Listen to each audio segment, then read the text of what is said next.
ಎಲ್ಲ ರಂಗಾಸಕ್ತರಿಗೆ ಅಭಿಮಾನಿಗಳಿಗೆ ಈ ಕಾರ್ಯಕ್ರಮಕ್ಕೆ ಸ್ವಾಗತವನ್ನು ಕೊಡ್ತೇವೆ. ಸಮುದಾಯ 50 ವರ್ಷದಲ್ಲಿ ನನಗೂ ರಂಗಭೂಮಿಗೆ 50 ವರ್ಷ ಆಯಿತು. ಮೊದಲನೆಯ ದಿನ ಕಾಲೇಟ ದಿನ ಅಂದರೆ ನಮಗೆಲ್ಲ ಬೌದ್ಧಿಕವಾಗಿ ಮಾನಸಿಕವಾಗಿ ಒಂದು ರೀತಿಯ ಸಿದ್ಧೌಷಧಗಳನ್ನು ಕೊಡ್ತಾ ಹೋಯಿತು. ಹಾಗಾಗಿ ಕಲೆಯನ್ನು ನಾವು ದಿನವಹಿ ಆಲೋಚನೆ ಸಮಾಲೋಚನೆಗಳೊಟ್ಟಿಗೆ ರಂಗಭೂಮಿಯಲ್ಲಿ ಇಲ್ಲಿವರೆಗೂ ನಡ್ಕೊಂಬಂದಿದ್ದೇವೆ. ಇದು ಸಮುದಾಯ ಜನರ ಸಮುದಾಯ. ಇದು ನಮಗೆ ನೂರಾರು ತಂಡಗಳಿವೆ, ಅನೇಕ ತಂಡಗಳಿವೆ, ಭಾಳ ದೊಡ್ಡ ದೊಡ್ಡ ಕೆಲಸ ಮಾಡಿದ್ದಾರೆ. ಇದು ಬರೀ ಚಟುವಟಿಕೆ ಮಾಡಲಿಲ್ಲ, ಇದು ಚಳುವಳಿ ಆಯಿತು. ಜನರ ಹತ್ರ ಹೋಗಿ ಹಾಡು ಹೇಳಿ, ನಾಟಕಗಳನ್ನ ಹೇಳಿ, ಸಂವಾದಗಳನ್ನ ನಡೆಸಿ ಒಂದು ಸಾಂಸ್ಕೃತಿಕ ಅರಿವಿನತ್ತ ಸಮುದಾಯ 50 ಬಂದಿದೆ. ನಾವು ಹಳ್ಳಿಗಳಿಗೆ ಹೋಗ್ತಾಯಿದ್ವಿ. ನಮ್ಮ ನಾಟಕ ನೋಡೋಕ್ಕೆ ಶ್ರೀಮಂತ ಅನಿಸ್ಕೊಂಡವರು ಬರ್ತಾನೆ ಇರಲಿಲ್ಲ, ಯಾಕಂದ್ರೆ ಅವ್ರಿಗೆ ಆಯ್ತಾ ಇರಲಿಲ್ಲ ಸಮುದಾಯ ಅಂತ. ಬರೋರೆಲ್ಲ ಬಡವರು, ರೈತರು, ಕಾರ್ಮಿಕರು, ನಿರುದ್ಯೋಗಿಗಳು, ಕೂಲಿಕಾರರು.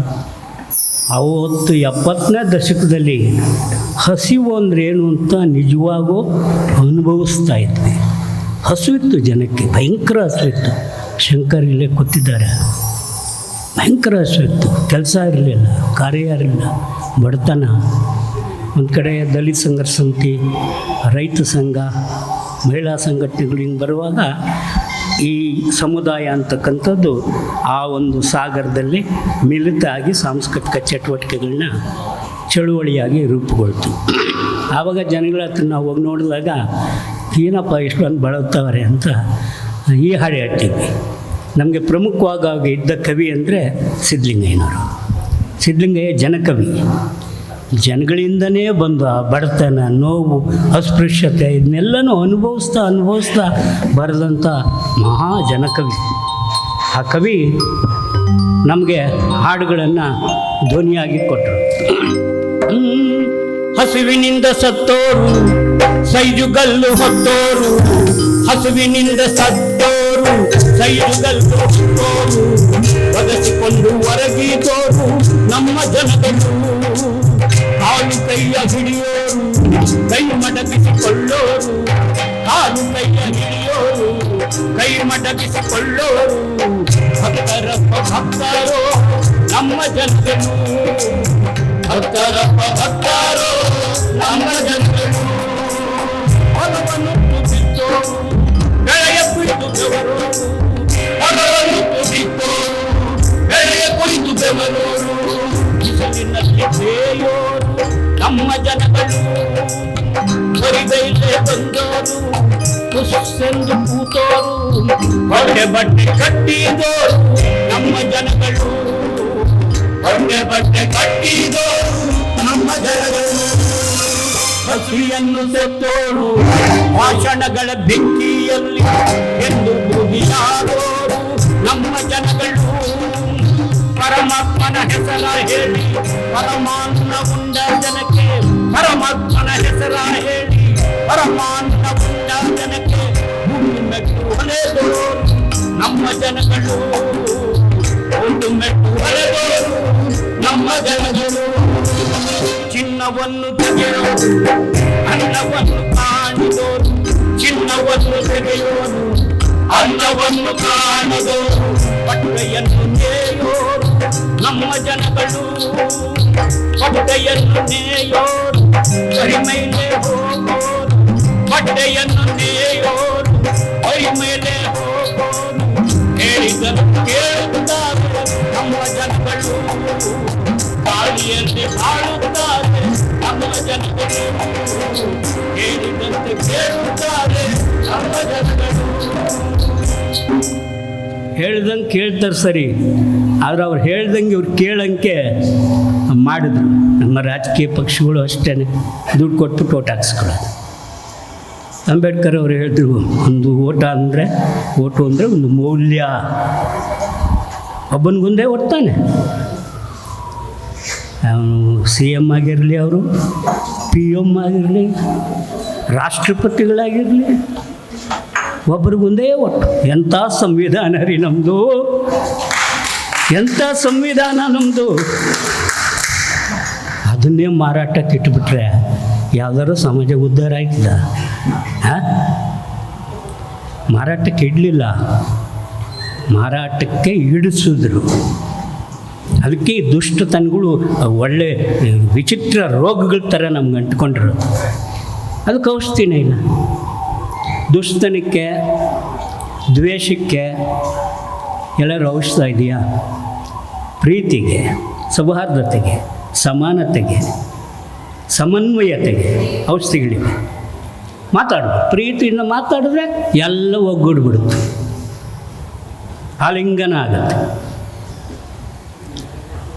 ಆದರೆ ಈ ಜನ ಪಾಪ ಅದರಲ್ಲೇ ನರಳಿ ಇದ್ದಾಗ ಕೇಳ್ತಿದ್ರು, ನೀವೆಲ್ಲ ಭಾರತ ದೇಶದ ಸ್ವತಂತ್ರ ಅಂದರೆ ನಮಗೆ ಸ್ವತಂತ್ರ ಬಂದಿಲ್ಲ ಸ್ವಾಮಿ ಅಂತ. ಕೆಲವರು ಹೇಳ್ತಿದ್ರು ಸ್ವತಂತ್ರ ಅಂದರೆ ಏನು ಅಂತಿದ್ರು. ನಮಗೂ ಒಳ್ಳೆ ರಮಣ ಆಗೈತಲ್ಲ ಇದು.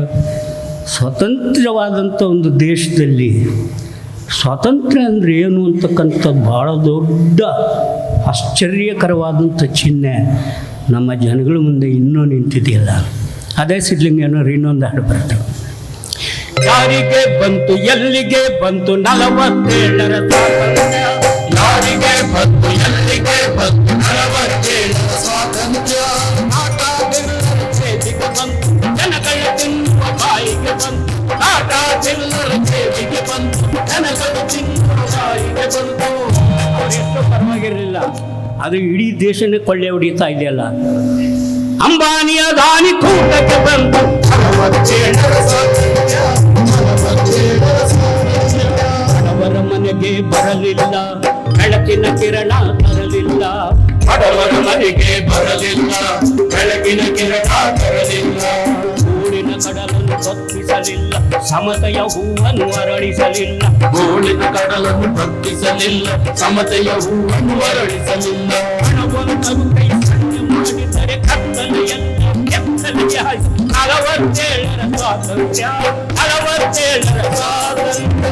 ಯಾರಿಗೆ ಬಂತು ಎಲ್ಲಿಗೆ ಬಂತು 47ರ ಸ್ವಾತಂತ್ರ್ಯ, ಅಂಬಾನಿಯ ದಾನಿ ಕೂಟಕ್ಕೆ ಬಂತು, ಜನಗಳ ತಿನ್ನುವ ಬಾಯಿಗೆ ಬಂತು, ಕೋಟ್ಯಾಧೀಶರ ಕೋಟೆಗೆ ಬಂತು 47ರ ಸ್ವಾತಂತ್ರ್ಯ, 47ರ ಸ್ವಾತಂತ್ರ್ಯ. ಪಾರ್ಲಿಮೆಂಟಿನ ಕುರ್ಚಿಯ ಮೇಲೆ ವರ್ಷಗಟ್ಟಲೆ ಚರ್ಚೆಗೆ ಕೂತು, ಪಾರ್ಲಿಮೆಂಟಿನ ಕುರ್ಚಿಯ ಮೇಲೆ ವರ್ಷಗಟ್ಟಲೆ ಚರ್ಚೆಗೆ ಕೂತು, ಬಡವರ ಬೆವರು ರಕ್ತವ ಕುಡಿದು ಹೇಳಲೇ ಇಲ್ಲ ಸ್ವಾತಂತ್ರ್ಯ, 47ರ ಸ್ವಾತಂತ್ರ್ಯ. ಯಾರಿಗೆ ಬಂತು ಎಲ್ಲಿಗೆ ಬಂತು 47ರ ಸ್ವಾತಂತ್ರ್ಯ, ಆಟಾದಿಲ್ಲರ ಸೇವೆಗೆ ಬಂತು, ಅಂಬಾನಿಯ ದಾನಿ ಕೂಟಕ್ಕೆ ಬಂತು, ಕೋಟ್ಯಾಧೀಶರ ಕೋಣೆಗೆ ಬಂತು 47ರ ಸ್ವಾತಂತ್ರ್ಯ. ಕೋಮುವಾದಿಗಳ ಕೋಣೆಗೆ ಬಂತು 47ರ ಸ್ವಾತಂತ್ರ್ಯ, 47ರ ಸ್ವಾತಂತ್ರ್ಯ, 47ರ ಸ್ವಾತಂತ್ರ್ಯ. ಯಾರೂ ಕಾಣದ ಸ್ವಾತಂತ್ರ್ಯ 47ರ ಸ್ವಾತಂತ್ರ್ಯ, ಯಾರೂ ಕಾಣದ ಸ್ವಾತಂತ್ರ್ಯ 47ರ ಸ್ವಾತಂತ್ರ್ಯ. ಇನ್ನೂ ಈ ಗೋಳಿದೆಯಲ್ಲ, ಈ ರೋಗ ಈ ಸಮಾಜದಿಂದ ಅಳಿಸೋಗಿಲ್ಲ. ಅಳಿಸ್ಬೇಕಾದ್ರೆ ನಾವೆಲ್ಲರೂ ಸಾಂಸ್ಕೃತಿಕವಾಗಿ ಹಿಂಗೆ ಒಂದು ಕೂತ್ಕೊಂಡು ಆಲೋಚನೆ ಮಾಡಿ ಸಂಘಟನೆ ಮಾಡಬೇಕು. ಅನಿವಾರ್ಯ, ಅಗತ್ಯ. ಇಲ್ಲಾಂದರೆ ನನಗೆ ಗೊತ್ತಿಲ್ಲದೇನೋ ಗೊತ್ತಾಗಿನೋ ದೇಶದ್ರೋಹ ಆಗ್ತೀನಿ. ಅದರಲ್ಲಿ ಏನು ಅನುಮಾನವೇ ಇಲ್ಲ, ಅದರಲ್ಲಿ ಏನು ಕನ್ಸೆಷನ್ ಏನು? ನಾನು ಈ ದೇಶದ ಪ್ರಜೆ ಆದಮೇಲೆ ಈ ದೇಶದಲ್ಲಿ ಜನಗಳ ಒಟ್ಟಿಗೆ ಅವ್ರಿಗಾಗ್ತಾ ಇರೋದು ಅನ್ಯಾಯದ ವಿರುದ್ಧ ಹೋರಾಟ ಮಾಡ್ತಕ್ಕಂಥದ್ದು, ಅವರೇ ಧನಿಗೆ ಧನಿಯಾಗ್ತಕ್ಕಂಥದ್ದು ಭಾಳ ಮುಖ್ಯ. ಹೀಗಾಗಿ 70ರ ದಶಕದಲ್ಲಿ ಎದ್ದೊಡ್ತು ನೋಡಿ ಒಂದು ಬೆಂಕಿ.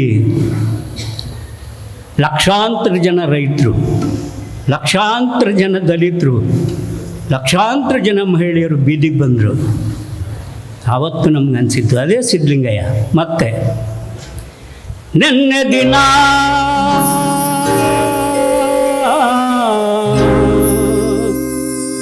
ನನ್ನ ಜನ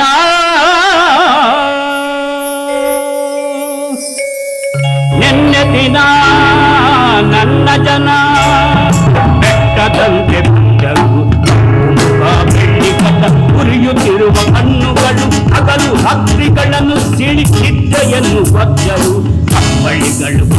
ಕುಣಿದವು ಹೇಳುವ ಋಷಿಗೆ ಕಂಪನವಾಯಿತು ಅವರು ಕುಣಿದ ಹುಚ್ಚಿಗೆ ಕಂಪನವಾಯಿತು ಅವರು ಕುಣಿದ ಹುಚ್ಚಿಗೆ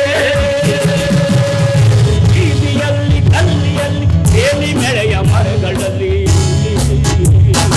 ಬೀದಿಯಲ್ಲಿ ಗಲ್ಲಿಯಲ್ಲಿ ಬೇಲಿ ಮೆಳೆಯ ಮರಗಳಲ್ಲಿ ಯಜಮಾನರ ಹಟ್ಟಿಯಲ್ಲಿ ದನಿ ಕೂರುವ ಪಟ್ಟದಲ್ಲಿ ಯಜಮಾನರ ಹಟ್ಟಿಯಲ್ಲಿ ದನಿ ಕೂರುವ ಪಟ್ಟದಲ್ಲಿ ಎಲ್ಲೆಲ್ಲೂ ನನ್ನ ಜನ ನೀರಿನಂತೆ ನಿಂತರು ಎಲ್ಲೆಲ್ಲೂ ನನ್ನ ಜನ ನೀರಿನಂತೆ ನಿಂತರು ಇವರು ಬಾಯಿ ಬಿಟ್ಟೊಡನೆ ಅವರ ಬಾಯಿ ಕಟ್ಟಿತು ಇವರು ಬಾಯಿ ಬಿಟ್ಟೊಡನೆ ಅವರ ಬಾಯಿ ಕಟ್ಟಿತು ಇವರ ಕಂಠ ಕೇಳಿದೊಡನೆ ಅವರ ಧ್ವನಿ ಸತ್ತಿತು ಇವರ ಕಂಠ ಕೇಳಿದೊಡನೆ ಅವರ ಧ್ವನಿ ಸತ್ತಿತು ಕ್ರಾಂತಿಯ ಬಿರುಗಾಳಿಯಲ್ಲಿ ಕೈ ಬೀಸಿದ ನನ್ನ ಜನ ಕ್ರಾಂತಿಯ ಬಿರುಗಾಳಿಯಲ್ಲಿ ಕೈ ಬೀಸಿದ ನನ್ನ ಜನ ಏಟು ಹೊಡೆದವರ ಕುತ್ತಿಗೆಗಳ ಹಿಡಿದರು ಏಟು ಹೊಡೆದವರ ಕುತ್ತಿಗೆಗಳ ಹಿಡಿದರು ಪೊಲೀಸರ ದೊಣ್ಣೆಗಳು ಏಜೆಂಟರ ಕತ್ತಿಗಳು ಪೊಲೀಸರ ದೊಣ್ಣೆಗಳು ಏಜೆಂಟರ ಕತ್ತಿಗಳು ವೇದಶಾಸ್ತ್ರ ಪುರಾಣ ಬಂದೂಕದ ಪುರಾಣ ವೇದಶಾಸ್ತ್ರ ಪುರಾಣ ಬಂದೂಕದ ಪುರಾಣ ಎಲೆ ಕಸ ಕಟ್ಟಿಯಾಗಿ ತೇಲಿ ತೇಲಿ ಹರಿದವು ಎಲೆ ಕಸ ಕಟ್ಟಿಯಾಗಿ ತೇಲಿ ತೇಲಿ ಹರಿದವು ಹೋರಾಟದ ಸಾಗರಕ್ಕೆ ಸಾವಿರಾರು ನದಿಗಳು ಹೋರಾಟದ ಸಾಗರಕ್ಕೆ ಸಾವಿರಾರು ನದಿಗಳು ಸಾವಿರಾರು ನದಿಗಳು ಸಾವಿರಾರು ನದಿಗಳು ಸಾವಿರಾರು ನದಿಗಳು ಸಾವಿರಾರು ನದಿಗಳ ಥರ ಹರಿದು ಬಂತವತ್ತು ನ್ಯಾಯಕ್ಕಾಗಿ ನೈತಿಕತೆಗಾಗಿ ಬಡತನಕ್ಕಾಗಿ ತಮ್ಮ ಹಕ್ಕಿಗಾಗಿ ಜನ ಸಾಗರದಾಗೆ ಬಂದು ಇವತ್ತು ನಾವು ಕೂಡ ಪ್ರಶ್ನೆ ಮಾಡುವ ಹಕ್ಕಿದೆ ಅಂತ ಸಂವಿಧಾನದ ಅರಿವಿನಿಂದ ಬಂತು. ಇದು ಸಮುದಾಯದ ನಿಜವಾದಂಥ ನಡಿಗೆ 70ರ ದಶಕದ ನೂರಾರು ಹಳ್ಳಿಗಳು. ನಾವು ಪುಣ್ಯವಂತರು, ಅದರಲ್ಲೇನು ಅನುಮಾನವೇ ಇಲ್ಲ. ನೂರಾರು ಹಳ್ಳಿಗಳಲ್ಲಿ ನಾವು ಬೀದಿ ನಾಟಕ, ಪತ್ರೆ ಸಂಗಪ್ಪ ಬೆಲ್ಚಿ ನಾಟಕವನ್ನು ತಗೊಂಡು ಹರಿತಾ ಹೋದ್ವು. ಇವತ್ತು ಹೋದರೆ ಹಿಂದಕ್ಕೆ ಬರೋದು 3 ತಿಂಗಳು. ಸಾವಿರಾರು ಹಳ್ಳಿ, ಲಕ್ಷಾಂತರ ಜನರ ಆಶೀರ್ವಾದ ಪಡೆದಿದ್ದೇವೆ ನಾವು. ಹಂಗೆ ಮಾಡಿದ್ದು ಸಮುದಾಯ ರಂಗ ಚಳವಳಿ. ಅದಕ್ಕೆ ನಾವು ನೀವೆಲ್ಲ ಕೂಡ ಒಂದಲ್ಲ ಒಂದು ರೀತಿಯಲ್ಲಿ ಭಾಗಿಗಳಾಗಿದ್ದೇವೆ. ಇಲ್ಲಿ ಕೂತಿರೋ ಒಬ್ಬೊಬ್ಬರು ಕೂಡ ಒಂದೊಂದು ಸಾಗರ ನದಿಗಳು ಹರಿದು ಹರಿದು ಹರಿದು ಸಾಗರ ಆಗುವ ಪರಿಕಲ್ಪನೆಯೇ ಸಮುದಾಯದ ಪರಿಕಲ್ಪನೆ. ಹೀಗಾಗಿ ಇವತ್ತು ಕಾರ್ಯಕ್ರಮ ವಿದ್ಯುಕ್ತವಾಗಿ ಶುರುವಾಗೋಕ್ಕಿಂತ ಮುಂಚೆ ನಮ್ಮ ಮೈಸೂರಿನಿಂದ ಭಾಳ ಪ್ರತಿಭಾವಂತ ಗೆಳೆಯರು, ಗಾಯಕರು ಗಾಯಕಿಯರು ಬಂದಿದ್ದಾರೆ. ಮತ್ತು ನಮ್ಮ ಗೆಳೆಯರಿದ್ದಾರೆ ಹಿನ್ನೆಲೆ ಸಂಗೀತಕ್ಕಾಗಿ ಕೆಲವು ಜನಪದ, ತತ್ವಪದ, ವಚನಗಳನ್ನು ತಮ್ಮ ಮುಂದೆ ಪ್ರಸ್ತುತಪಡಿಸ್ತಾ ಇದ್ದೇವೆ. ತಮ್ಮೆಲ್ಲರಿಗೂ ಮತ್ತೊಮ್ಮೆ ಸ್ವಾಗತ.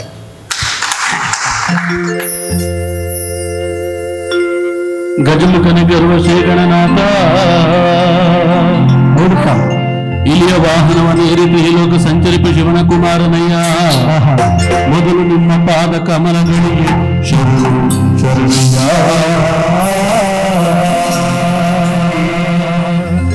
ನಂಬಿದವರ ಮನೆಯ ಒಳಗೆ ತುಂಬಿ ತುಳುಕಾಡುವ ಸಿದ್ದಯ್ಯ ಸ್ವಾಮಿ ಕಂದಾಯ ಒಡೆಯ.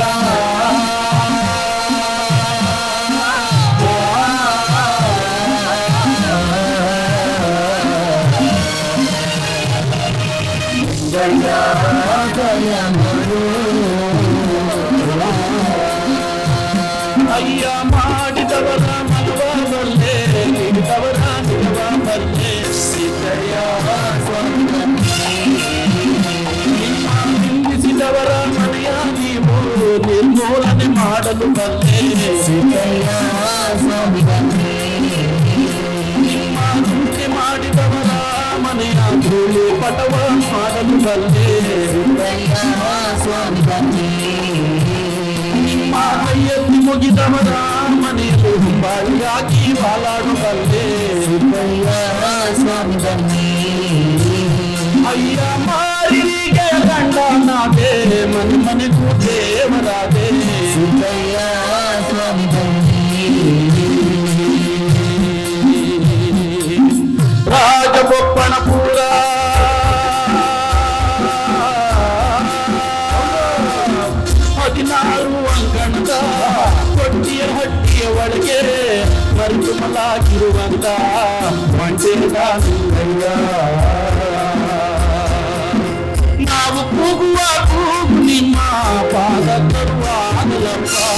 ಸಿದ್ದಯ್ಯ ಸ್ವಾಮಿ ಬನ್ನಿ ಕಣ್ಣಾಯದ ಒಡೆಯ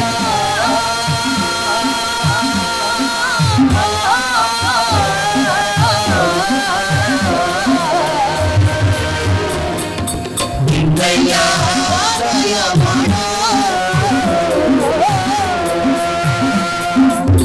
ಹದಗೆಟ್ ಮಕ್ಕಳು 12 ಜನ ಹುಟ್ಟಿದ್ರು ಪ್ರಯೋಜನ ಇಲ್ವಂತೆ. ಹದಗೆಟ್ ಮಕ್ಕಳು 12 ಜನ ಹುಟ್ಟಿದ್ರು ಪ್ರಯೋಜನ ಇಲ್ವಂತೆ. ಭಾಗ್ಯ ಉಳ್ಳಂತ ಒಬ್ಬ ಮಗ ಹುಟ್ಟಿದ್ರೆ ಸಾಕಂತೆ ಆ ಮನೆನೇ ಬೆಳಕಾಯ್ತದಂತೆ. ಹೌದು.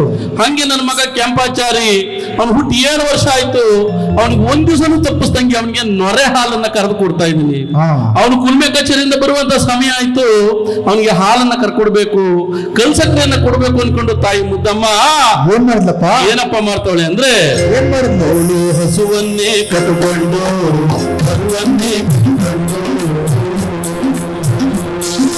ಸಂಚಿನಂಡೆಯ ತೆಗೆದು ಮಂಡಿಗೆ ಕಟ್ಟಿಕೊಂಡು ಎಣ್ಣೆಯ ಬಟ್ಲ ಹೊಲದಲ್ಲಿ ಇಟ್ಕೊಂಡು ಹುಟ್ಟಿರುವಂತ ಸೀರೆ ಹೊಳೆ ಆಯ್ತದೆ ಅಂತ ಮಾತು ಹೋಯ್ತದೆ ಅಂತ ನನ್ನದ ಪಾಠದ ಮ್ಯಾಲೆ ತಾನೇನೆ ಕುತ್ಕೊಂಡು ಅವಳು ಕೆಂಪಾಚಾರಿ ಮಗನಿಗೆ ಕಾಮಜೇನದು ಕರೆದಾಳಂತೆ. ಸಿದ್ದಯ್ಯ ಸ್ವಾಮಿ ಬನ್ನಿ ಕಣ್ಣಾಯದ ಒಡೆಯ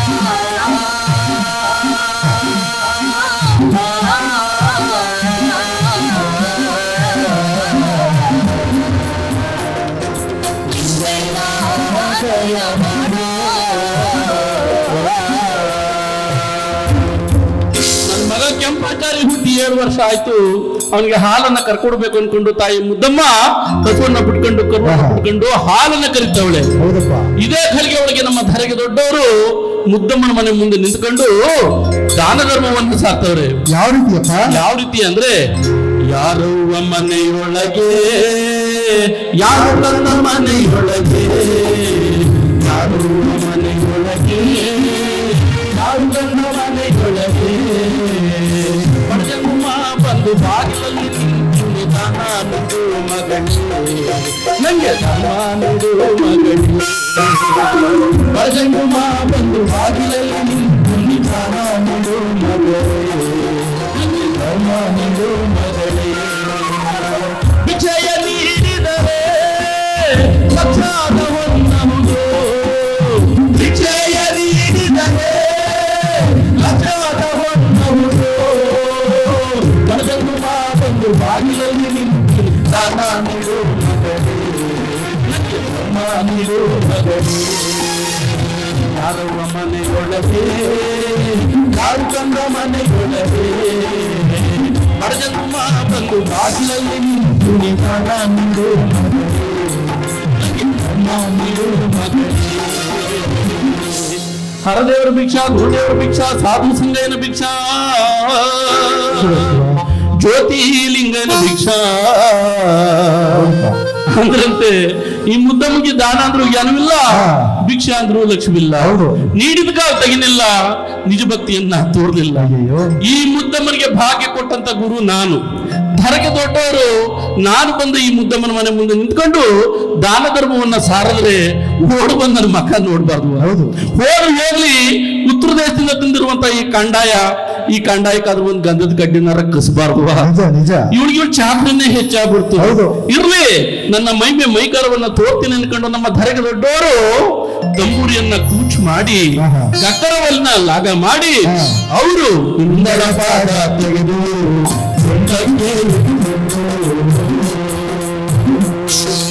ಮುಂದಳ ಪಾದ ತೆಗೆದು ಹಿಂದಕ್ಕೆ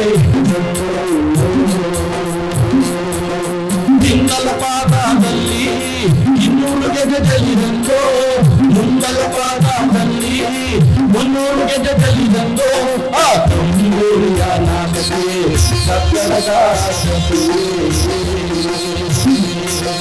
ಹಾಲು ಕೊಡುವ ಕಾಮುದೇನು ಜಲ್ಲ ಜಲ್ಲನೆ ಬೆದರಿ ಸಿದ್ದಯ್ಯ ಕಣ್ಣಾಯದ ಒಡೆಯ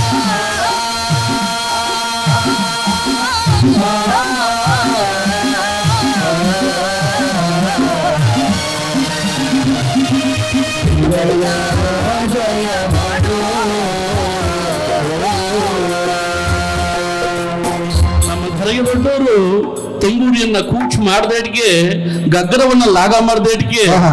ಹೊಸ ಹಾಲು ಕೊಡ್ತಿತ್ತಲ್ಲ, ಹಾ. ಏನಪ್ಪ ಮಾಡ್ತಿದ್ರೆ ಏನ್ ಮಾಡ್ತಪ್ಪ? ಹಾಲಿನ ಡೆಬದು ಬಿಟ್ಟು ಹಾಲೆಲ್ಲ ತಂದೋಯ್ತು, ಹಿಂಡಿಯು ಕಿತ್ತೋಯ್ತು, ಅವಳು ಮನಸ್ಸನ್ನು ಪರ್ಸೋಯ್ತು, ಅವಳು ಮಳೆಗಾಲು ಹೊಡೆದೋಯ್ತು, ಅವಳು ಎಡಗಾಡೆ ಬೀಳುತ್ತಾಳೆ, ಬಲಗಾಡೆ ಏಳುತ್ತಾಳೆ, ಸಿದ್ದಯ್ಯ ಸ್ವಾಮಿ ನಂಬಿ ಕೈಲಾಸದ ಒಡೆಯ.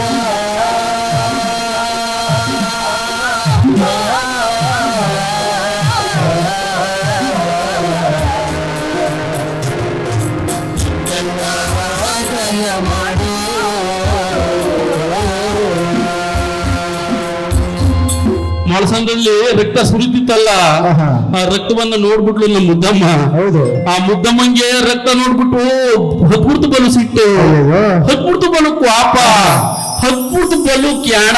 ಹಾ. ಯಾರೋ ಮನೆ ಮುಂದೆ ನಿಂತ್ಕೊಂಡು ದಾನ ಧರ್ಮವನ್ನ ಸಾರ್ತವ್ರಿ ಅಂತ ಅವಾಗ ಅವಳಿಗೆ ಅರಿವಾಯ್ತು. ಹಾ. ಆದ್ರೂ ನಮ್ಮ ತರಗೆ ದೊಡ್ಡವರು ಹರದೇವರ ಭಿಕ್ಷಾ, ಗುರುದೇವರ ಭಿಕ್ಷಾ, ಜ್ಯೋತಿಲಿಂಗನ ಭಿಕ್ಷಾ ಅಂದ್ಬಿಟ್ರಂತೆ. ಆಗ ನಮ್ಮ ಮುದ್ದಮ್ಮನವರು ದಡಾಬಣ್ಣೆ ಎದ್ಬಿಟ್ಟು ಕಟ್ಟಿಯ ಜರಕ್ಕೆ ಗುಡ್ಗುಡ್ನೆ ಓಡ್ ಬಂದು ನಮ್ಮ ಧರಗೆ ದೊಡ್ಡವ್ರ ಮಗುವ ದುರು ದುರು ದುರು ದುರು ದುರು ನೋಡ್ತಾ, ಹಾ. ಲೋ ಎತ್ತಲಿಂದ ಬಂದ ನೀನು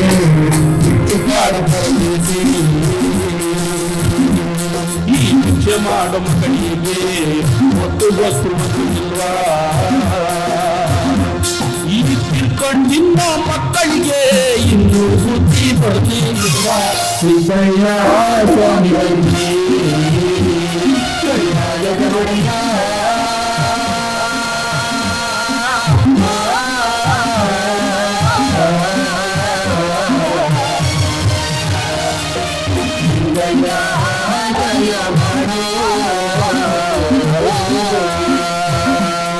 ಅಲ್ಲ ಕಣಯ್ಯ, ನಿಂಗೆ ಸ್ವಲ್ಪನಾದ್ರೂ ಬುದ್ಧಿ ಐತನಯ್ಯ, ಎದ್ಗಳಿಗೆ ಅಲ್ಲಿ ಭಿಕ್ಷಾ ಭಿಕ್ಷಾ ಅಂತ ಬರ್ತಿರಲ್ಲಯ್ಯ. ನಾವು ಬಂದು ನಿಮ್ಮ ಮಗ ನೋಡ್ಬೇಕಾ? ನನ್ನ ಮಗ ಕೆಂಪಾಚಾರಿ ಅವ್ನು ಹುಟ್ಟಿ 7 ವರ್ಷ ಆಯ್ತು, ಒಂದು ದಿವಸ ತಪ್ಪಿಸ್ದಂಗೆ ಅವನಿಗೆ ನೊರೆ ಹಾಲನ್ನ ಕರೆದು ಕೊಡ್ತಿದ್ದೆ, ಒಂದು ಹೊತ್ತು ಹಾಲು ಇಲ್ದ ಮಾಡ್ಬಿಟ್ಟಲ್ಲಯ್ಯ. ಹಾ. ನಾನು ಹಾಲು ಕರಿಬೇಕಾದ್ರೆ ಹೆಂಗ್ ಬಿದ್ದೆ ಗೊತ್ತಾನಯ್ಯ? ಏನಂತಮ್ಮ? ನನ್ನ ಮಂಡಿ ಕಿತ್ತೋದಂಗೆ,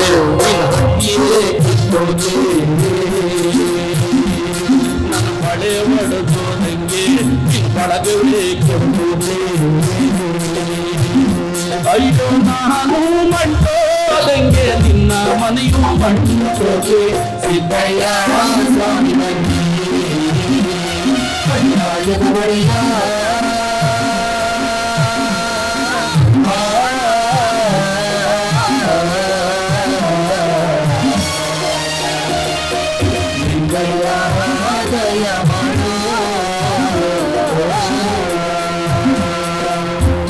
ನಾನು ಹಾಲು ಕರಿಬೇಕಾದ್ರೆ ಹೆಂಗೆ ನಾನು ಮಂಟ್ಕಂಡೆ, ಹಾ. ಹಂಗೆ ನಿನ್ನ ಮನೆ ಮಂಟ್ಗಳ, ಮನೆ ಬಿಟ್ಟು ಆಚೆ ಹೋಗಿ ಅಂದಂತೆ. ಆಗ ನಮ್ಮ ಧರೆಗೆ ದೊಡ್ಡವರು, ಅಮ್ಮ ಇವತ್ತು ನಿನ್ನ ಮನೆ ಮುಂದೆ ನಿಂತ್ಕೊಂಡು ನಾನು ದಾನ ಧರ್ಮವನ್ನು ಸಾರದ್ರೆ ನಿನ್ನ ಮನೆ ಮಂಟ್ಗಳ ಅಂತ ಬೋದಲ್ಲವ. ನಾನು ಹುಟ್ಟಿದ ಪರಿಯನ್ನು ಹೇಳ್ತೀನಿ ಕೇಳು. ಉತ್ತರ ದೇಶದಿಂದ ಈ ಕತ್ತಲ ರಾಜ್ಯಕ್ಕೆ ಬಂದಿದ್ದಕ್ಕೆ ನನ್ನ ಜ್ಯೋತಿಲಿಂಗಯ್ಯ ಅಂತ ಕರೆದ್ರು. ಜ್ಯೋತಿಲಿಂಗಯ್ಯ. ಜ್ಯೋತಿಲಿಂಗಯ್ಯ ಅಂತ ಕರೆದ್ರು. ನಮ್ಮ ಮೈಸೂರು ಮಹಾರಾಜರು ಮಹಾಗುರು ಅಂತ ಹೆಸರನ್ನ ಕೊಟ್ರು, ಮಹಾಗುರು. ಪರಂಜ್ಯೋತಿ ಅಂತ ಹೆಸರನ್ನ ಕೊಟ್ರು, ಪರಂಜ್ಯೋತಿ. ಭೂಲೋಕದ ಗಂಡ ಅಂತ ಹೆಸರು ಕೊಟ್ರು, ಹೀಗೆ 100 ಹೆಸರುಗಳನ್ನ ಕೊಟ್ರು. ಇವತ್ತು ನಿನ್ನ ಮನೆ ಮುಂದೆ ನಿಂತ್ಕೊಂಡು ನನ್ನ ಭಿಕ್ಷೆಯನ್ನ ಸಾರೋದಕ್ಕೆ ನಿನ್ನ ಮನೆ ಮಂಟ್ಗಳ ಅಂತ ಬೋದಲ್ವ? ಅಯ್ಯಯ್ಯೋ. ನೀನ್ ಬೋದಲ್ಲ ಬೋಗಳ, ನಿನ್ನ ಮನೆ ಮಂಟ್ಗಳ ಅಂತ. ಹಾ. ಆ ಬೋಗಳನ್ನೇ ಶುದ್ಧ ಮಾಡ್ಕೊಂಡು ಇನ್ಮೇಲೆ ನನ್ನ ಹೆಸರು ಏನ್ ಗೊತ್ತೇನವ್ವ? ಏನಪ್ಪ ನಿನ್ನ ಹೆಸರು? ಮಂಟೆ ಸ್ವಾಮಿ ಅಂತಾಯಿ ಸ್ವಾಮಿ ಬಂದಿ. ಈ ನಾಡು ನಾಡಿನ ಮ್ಯಾಲೆ, ಬೀದಿ ಬೀದಿಯ ಮ್ಯಾಲೆ, ಕೇರಿ ಕೇರಿಯ ಮ್ಯಾಲೆ, ಮಂಟೆ ಸ್ವಾಮಿ ಅಂತಾಯಿ ಲೋಕವೇ ಕೊಂಡಾಡಲವ್ವ, ಸಿದ್ದಯ್ಯ ಸ್ವಾಮಿ ಬಂದಿ.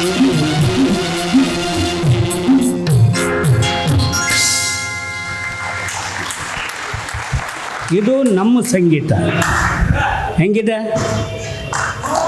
ಶ್ರಮ ಸಂಸ್ಕೃತಿಯ ಸಂಗೀತ ಇದು. ನಮ್ಮ ಹಳ್ಳಿಯ ಜನ ಅನಕ್ಷರಸ್ಥರು ಅಂತ ತಿಳ್ಕೊಂಡಿದ್ದೀರಾ? ನೋಡಿದ್ರೆ ಹೆಂಗೆ ಕತೆ ಎಣ್ದವ್ರು ಅವರು. ಅಂಥವ್ರನ್ನ ಮೋಸ ಮಾಡೋಕ್ಕಾಗತ್ತಾ ಈ ಸಮಾಜ? ಅವ್ರನ್ನ ದೇವ್ರ ಥರ ಪೂಜಿಸ್ಬೇಕು. ಆದರೆ ದೆವ್ವ ಮಾಡಿಟ್ಟವ್ರು ಆಳಾದವರು. ನೋಡಿ, ಅನಕ್ಷರಸ್ಥ ನಮ್ಮ ಗ್ರಾಮೀಣ ತಾಯಿ ತಂದೆಯರು ಮಂಟೇಯ ಸ್ವಾಮಿಯ ಕಥಾ ಪ್ರಸಂಗವನ್ನು ಆಡ್ತಾರೆ. ಲಕ್ಷಾಂತರ ಜನ ಹೋಗಿ ಭಯ ಭಕ್ತಿ, ಯಾಕಂದರೆ ಅವರ ಬಿಡುಗಡೆಗೆ ಹೋರಾಡಿದಂಥ ಮಹಾ ಚಾಣಕ್ಯ ಮಂಟೇಯ ಸ್ವಾಮಿ, ಮಾದೇಶ್ವರ ಇವರೆಲ್ಲ. ಹೀಗಾಗಿ ಅವರು ನಮ್ಮ ಮೂಲ ದೊರೆಗಳು, ಮೂಲ ಸಂಗೀತ. ಇದನ್ನು ನಾವು ಬಿತ್ತಬೇಕು, ನಾವು ಸಾಮಾನ್ಯ ಜನರಿಗೆ ಬಿತ್ತಬೇಕು ಅನ್ನೋದೇ ಸಮುದಾಯದ ಒಂದು ಪಠ್ಯ. ಆದ್ದರಿಂದ ಜನಪದ ಗಾಯಕರ ತರಬೇತಿ ಶಿಬಿರಗಳನ್ನ ನಡೆಸಿ ನಾವು 50 ವರ್ಷಗಳ ಕಾಲ ಕಳೆದಿದ್ದೇವೆ. ನನಗೆ ಗೊತ್ತಿಲ್ಲ, ಆದರೆ ಗರ್ವ ಅಲ್ಲ, ಹೆಮ್ಮೆ. ಇವತ್ತು ಆ ತರಬೇತಿ ಶಿಬಿರಗಳಿಂದ ಬಂದಂಥ ಗಾಯಕರೇ ಇವತ್ತು ಮಹಾನ್ ಕರ್ನಾಟಕದ ಜನಪದ ಗಾಯಕರಾಗಿ ಸಾವಿರಾರು ಜನ ಇವತ್ತು ಮೆರೀತಿದ್ದಾರೆ. ಅದರಲ್ಲಿ ಒಬ್ಬರು ದೇವಾನಂದ ವರಪ್ರಸಾದ್. ಹಿಂಗೆ ಬೆಳೆದಿದ್ದಾರೆ. ದೇವಾನಂದ ವರಪ್ರಸಾದ್ ಅರ್ಕಲ್ಗೂಡ್ನವರು, ಹಾಸನ ಜಿಲ್ಲೆ. ನಮ್ಮ ಜನಪದ ಅಕಾಡೆಮಿ ಸದಸ್ಯರಿಗೆ ಕೂಡ ಇವರು. ಹೀಗಾಗಿ ಇವರು ಹಳ್ಳಿಗಳ ಕಡೆ ಎಲ್ಲ ಹೋಗಿ ಈಗಲೂ ಕೂಡ ಈ ಜನಪದ ಕಥಾನಕಗಳನ್ನ ಆಡ್ತಾ ಹೋಗ್ತಾರೆ. ನನ್ನ ಇನ್ನೊಬ್ಬರು ಹರಿಣಾಕ್ಷಿ ಅಂತ, ಬಹಳ ದೊಡ್ಡ ಕುಟುಂಬ ಇವ್ರದ್ದು. ನಮ್ಮ ವೃತ್ತಿರಂಗಭೂಮಿಯ ಕಂಪನಿಯಲ್ಲಿ ಇಡೀ ಕುಟುಂಬ ಇನ್ವಾಲ್ವ್ ಆಗಿದೆ. ಬಹಳ ಒಳ್ಳೆಯ ಗಾಯಕಿ. ಈಗ ಶಿಕ್ಷಕಿಯಾಗಿ ಕೆಲಸ ಮಾಡ್ತಾರೆ. ನಮ್ಮ ಜೊತೆ ಆಡ್ತಾ ಬರ್ತಾಯಿರ್ತಾರೆ. ಆಡೋಣ.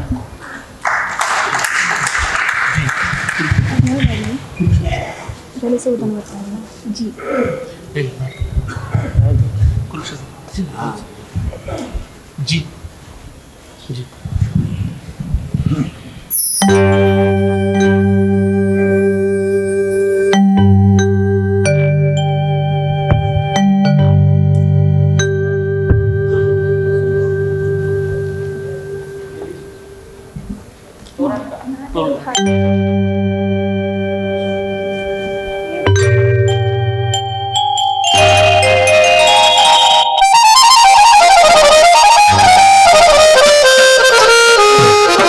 ಕುರುಕ್ಷೇತ್ರ ನಾಟಕದ ದ್ರೌಪದಿ ಪಾತ್ರದ ಒಂದು ರಂಗಗೀತೆ.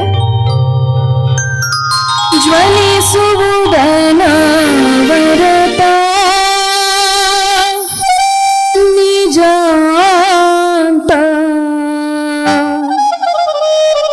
ಕಲುಷಿತ ಮನದ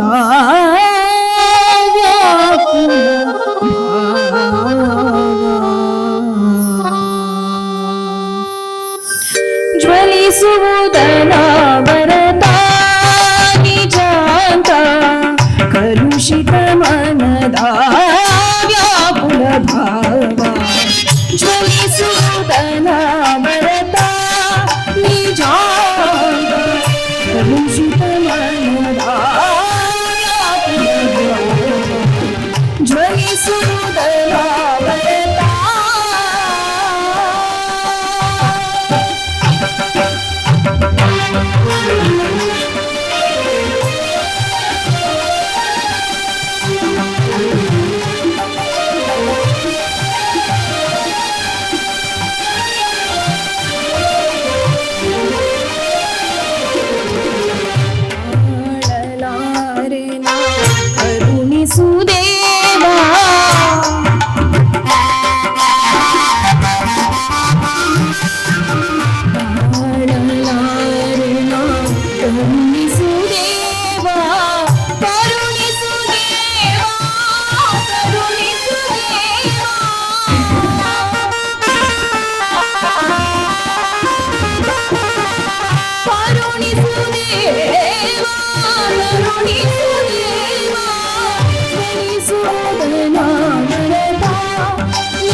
ವಹಿಸಿದೆ ಚಿಂತೆ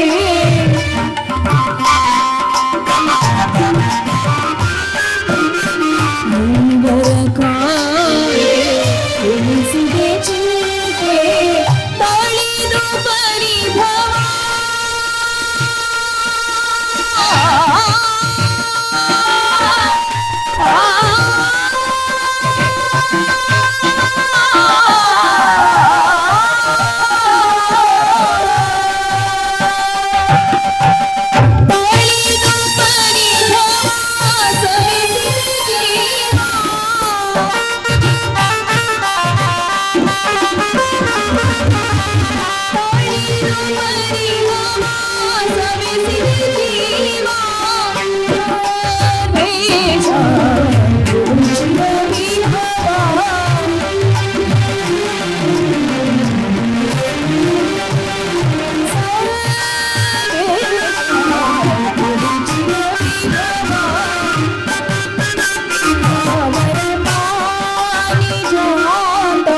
ಕಲುಷಿತ ಮನದ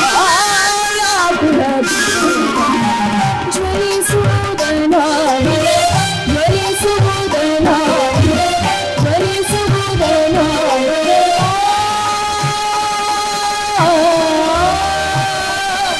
ದೇವಾ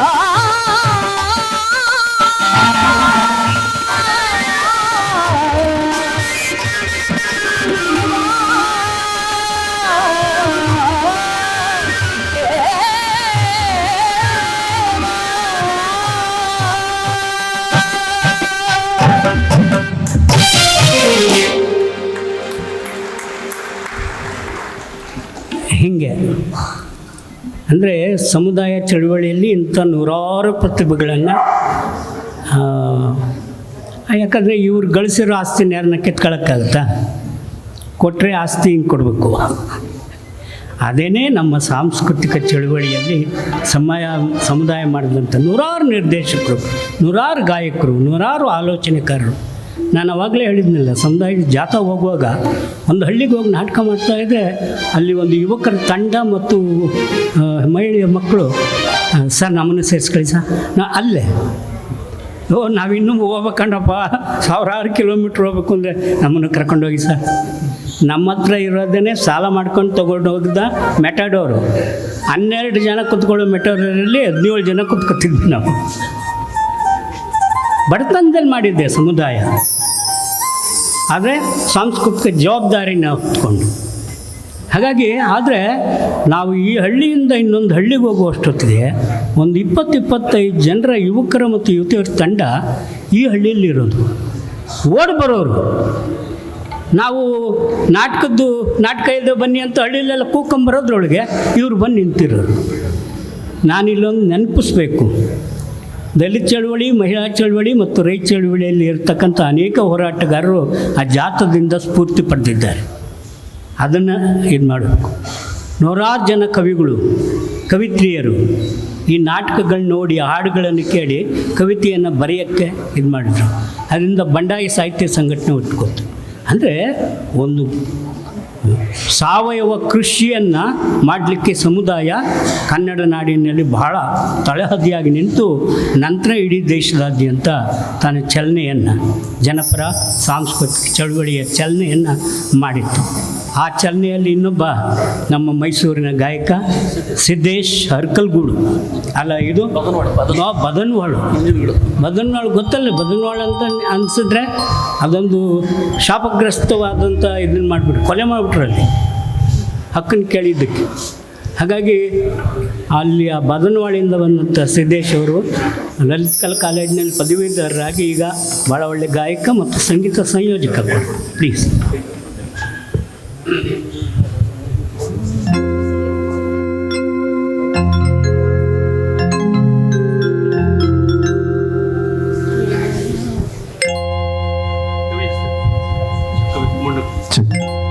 ಮೂಡ್ನಾಕೋಡು ಚಿನ್ನಸ್ವಾಮಿ ಅವರು ಬರೆದಿರುವಂಥ ನಾನೊಂದು ಮರವಾಗಿದ್ದರೆ ಅನ್ನುವಂಥ ಒಂದು ಕವಿತೆಯನ್ನು ಮುಂದೆ ಸಾದರಪಡಿಸ್ತೀನಿ. ನಾನೊಂದು ಮರವಾಗಿದ್ದರೆ ಹಕ್ಕಿ ಗೂಡು ಕಟ್ಟುವ ಮುನ್ನ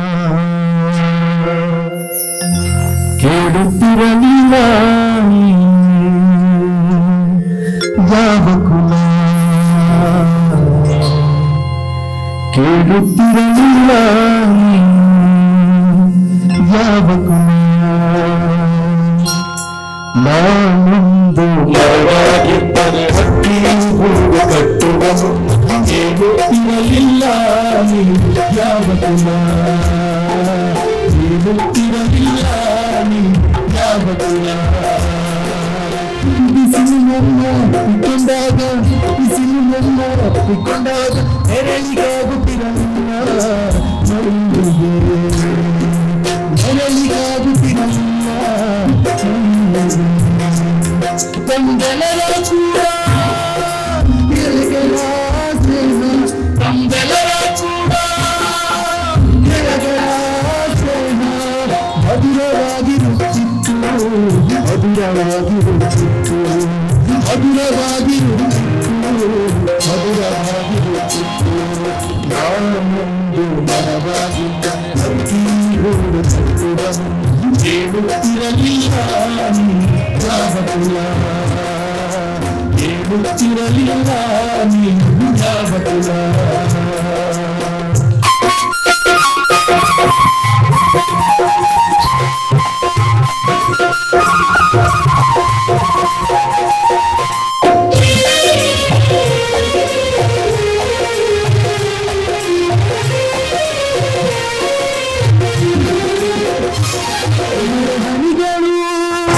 ನಾನು ಸೊಬಚನೆಂದು ಬೆಳಹನಿಗಳು ನಾನು ಸೊಬಚನೆಂದು ಹಿಂದೆ ಸರಿಯುತ್ತಿರಲಿಲ್ಲ ಹಿಂದೆ ಸರಿಯುತ್ತಿರಲಿಲ್ಲ ಹಿಂದೆ ಸರಿಯುತ್ತಿರಲಿಲ್ಲ ಹಿಂದೆ ಸರಿಯುತ್ತಿರಲಿಲ್ಲ ನಾನು ಬೇರೂರಿ ಕುಡಿಯಿಡುತ್ತಿರುವಾಗ ನಾನು ಬೇರೂರಿ ಕುಡಿಯಿಡುತ್ತಿರುವಾಗ ಮುಂದೇವಿ ಮಡಿಮಡಿಯಂತ ತೋರುತ್ತಿರಲಿಲ್ಲ ಮುಂದೇವಿ ಮಡಿಮಡಿಯಂತ ತೋರುತ್ತಿರಲಿಲ್ಲ ನಾನೊಂದು ಮರವಾಗಿದ್ದ ಹಕ್ಕಿ ಹೂವು ಕಟ್ಟುವನು ಕೇಳುತ್ತಿರಲಿಲ್ಲ ನೀನು ಯಾವ ಕುಲ ಕೇಳುತ್ತಿರಲಿಲ್ಲ ನೀನು ಯಾವ ಕುಲ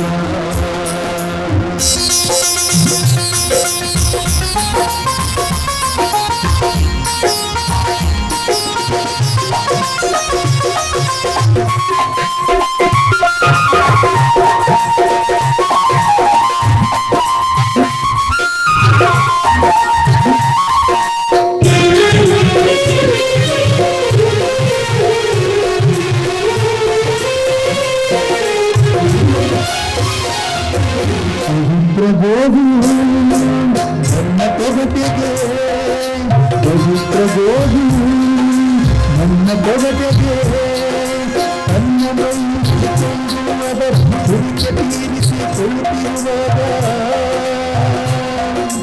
ಅದರ ಅಂಗಗಳಲ್ಲಿ ಅದಕ್ಕೆ ಬೆಂಕನ್ನು ಹೋಗಿರುವನು ಅದರ ಅಂಗಗಳಲ್ಲಿ ಅದಕ್ಕೆ ಬೆಂಕನ್ನು ಹೋಗಿರುವನು ನನ್ನನ್ನು ಮುಟ್ಟಿಸಿಕೊಳ್ಳುತ್ತಿದ್ದರು ನಾನೊಂದು ಮರವಾಗಿದ್ದರೆ ಹಕ್ಕಿ ಹೂವು ಕಟ್ಟುವನು ಕೇಳುತ್ತಿರಲಿಲ್ಲ ನೀನು ಯಾವ ಕುಲ ಕೇಳುತ್ತಿರಲಿಲ್ಲ ನೀನು ಯಾವ ಕುಲ ಯಾರಿಗೆ ಗೊತ್ತು ನನ್ನ ಅಂತ್ಯಕಾಲದಲ್ಲಿ ಯಾರಿಗೆ ಗೊತ್ತು ನನ್ನ ಅಂತ್ಯಕಾಲದಲ್ಲಿ ಕಬ್ಬಿಸಿದಾದ ಹೊರತುಂಬೆಂದು ಓ ಮಾದಿಯಲ್ಲಿ ಬಂದು ಭಾವನವಾಗುತ್ತಿದ್ದೇನು ಓ ಮಾದಿಯಲ್ಲಿ ಬಂದು ಭಾವನವಾಗುತ್ತಿದ್ದೇನೆ ಸತ್ಪುರುಷರೊಬ್ಬನ ಹೆಣಕ್ಕೆ ಚಟ್ಟವಾಗಿ ಸತ್ಪುರುಷರೊಬ್ಬನ ಹೆಣಕ್ಕೆ ಚಟ್ಟವಾಗಿ 4 ಜನ ಸಜ್ಜನರ ಹೆಗಲೇರಬಹುದೇನು 4 ಜನ ಸಜ್ಜನರ ಹೆಗಲೇರಬಹುದೇನು ನಾನೊಂದು ಮರವಾಗಿದ್ದ ಹಕ್ಕಿ ಹೂವು ಕಟ್ಟುವನು ಕೇಳುತ್ತಿರಲಿಲ್ಲ ನೀನು ಯಾವ ಕುಲ ಕೇಳುತ್ತಿರಲಿಲ್ಲ ನೀನು ಯಾವ ಕುಲ ಕೇಳುತ್ತಿರಲಿಲ್ಲ ನೀನು ಯಾವ ಕುಲ ಹೇಳುತ್ತಿರಲಿಲ್ಲ ನೀ ಯಾವ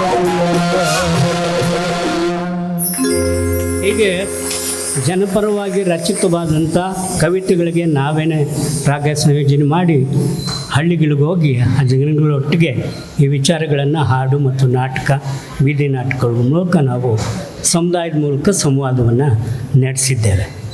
ನಾವು ಪ್ರಮುಖವಾಗಿ ವಚನವನ್ನು ಆಯ್ಕೆ ಮಾಡ್ಕೋತೇವೆ. ನೋಡಿ, ವಚನದಲ್ಲಿ ಇವತ್ತು ನುಡಿನೂ ಇಲ್ಲ, ನಡೆನೂ ಇಲ್ಲ. ಏನು ಮಾಡೋಣ ಈಗ?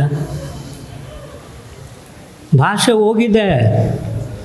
ಈಗೇನೋ ಜವಾಬ್ದಾರಿಯಿಂದ ನಾವೇನೋ ವರ್ತಿಸ್ತಿಲ್ಲ ಅಂದರೆ ಸಾಂಸ್ಕೃತಿಕವಾಗಿ ಮುಂದಿನ ನಮ್ಮ ಮಕ್ಕಳು ನಮ್ಮ ಭಾಷೆ ಅಲ್ಲ, ಅವ್ರು ಯಾವ ಭಾಷೆ ಆಡ್ತಾರೋ ಅದನ್ನು ನಾವು ಕಲ್ತ್ಕೋಬೇಕಾಗತ್ತೆ. ಭಾಳ ಎಚ್ಚರವಾಗಿರಬೇಕು. ಭಾಷೆ ಓದು ಹೋಗಿದೆ, ಬರವಣಿಗೆ ಹೋಗಿದೆ. ಇವಾಗ ಬಂದಿದೆಯಲ್ಲ ಪಿಶಾಚಿ ಥರ, ಅದೇನೇ ಎಲ್ಲ ಸರ್ವಸ್ವವೇ. ಎಲ್ಲಿಯ ಮುಕ್ತಿ? ಅದಕ್ಕೆ ಬಸವಣ್ಣ ಒಂದು ವಚನ ಬರೀತಾರೆ,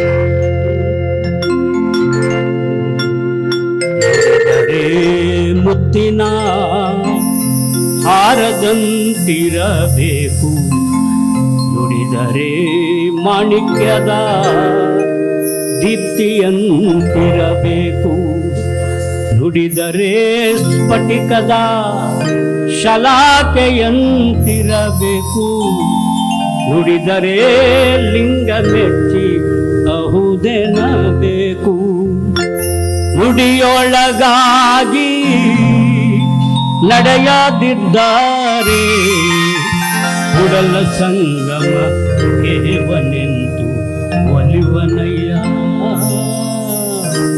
ಕೂಡಲ ಸಂಗಮ ದೇವನೆಂದು ಒಲಿವನಯ್ಯ.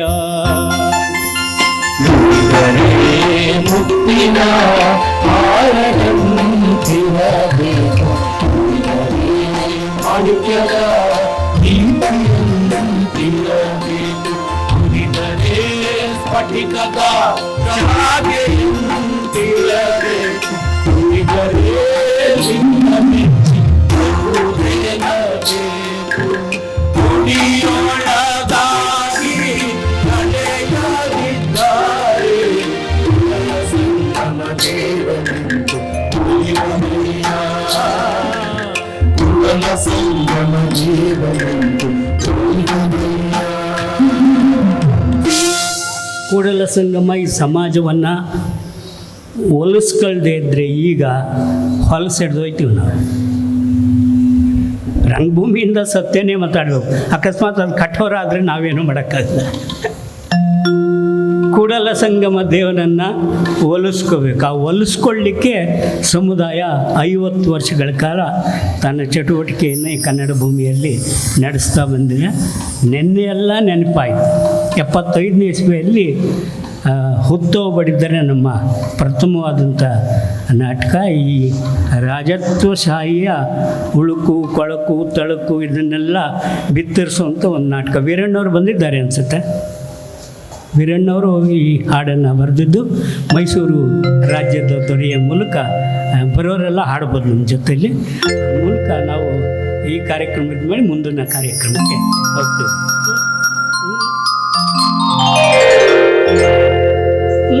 ಮೈಸೂರು ರಾಜ್ಯದ ದೊರೆಯ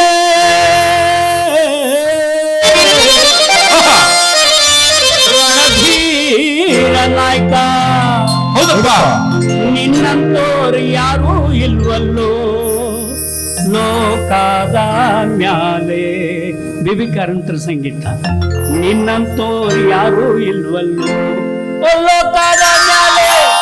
ಮೈಸೂರು ರಾಜ್ಯದ ದೊರೆಯೇ ರಣಧೀರ ನಾಯಕನೇ, ಮೈಸೂರು ರಾಜ್ಯದ ದೊರೆಯೇ ರಣಧೀರ ನಾಯಕನೇ, ನಿನ್ನಂತೋರು ಯಾರೂ ಇಲ್ವಲ್ಲೋ ಲೋಕದ ಮ್ಯಾಲೆ, ನಿನ್ನಂತೋರು ಯಾರೂ ಇಲ್ವಲ್ಲೋ ಲೋಕದ ಮ್ಯಾಲೆ.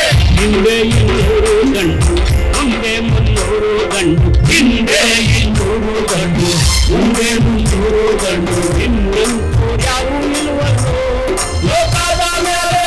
ಕುರುಚಿನ ಪಳ್ಳಿ ಒಳಗೆ ಒಪ್ಪಿದ ಮಲ್ಲ ಜಟ್ಟಿ, ಕಿರುಚಿನ ಪಳ್ಳಿ ಒಳಗೆ ಒಪ್ಪಿದ ಮಲ್ಲ ಜಟ್ಟಿ, ದೊಡ್ಡ ಜಟ್ಟಿಯನ್ನು ಬಿಟ್ಟಿ ಬಾಗಿಲ ಮೇಲೆ ತೂಗಿ ಬಿಟ್ಟನಂತ ಕೇಳಿ ಕಿರಿಕಿರಿಯಾದ ದೊರೆಯೇ. ಮೈಸೂರು ರಾಜ್ಯದ ದೊರೆಯೇ ರಣಧೀರ